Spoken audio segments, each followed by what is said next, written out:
In 1960, the percent of GDP spent on healthcare was 5%. In 1985, it had risen to 10%. 2003, 15%. The percent of GDP spent on healthcare in 2020 is projected to exceed 20%. Regardless of politics or the state of the economy, it has reached a point where it is impossible to deny that it is a very real and significant problem. Hickory Ridge Capital is helping solve this problem by backing early growth stage technology-enabled healthcare companies that are focused on making the system more efficient.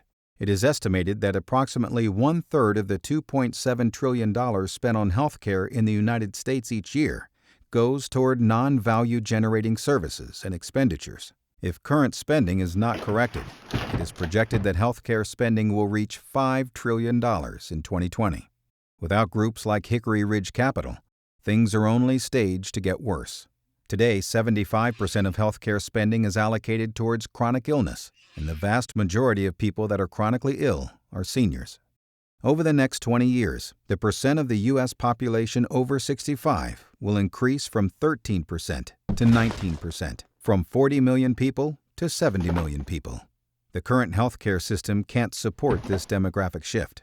If we don't invest in new technologies and new thinking around healthcare, the system as we know it will stop functioning. Looking at the situation from another angle, healthcare for the average U.S. citizen costs $8,000 per year.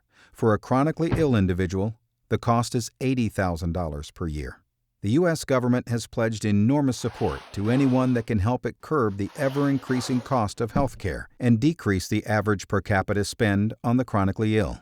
Led by the enormous operating and industry experience of John McDaniel, the rich technical acumen of Jeff Harvey, and a diverse group of advisors, Hickory Ridge Capital is sourcing private equity opportunities that will help curb healthcare spending and reduce the cost of servicing the chronically ill. This is not only a responsible business decision, it is a very smart business decision.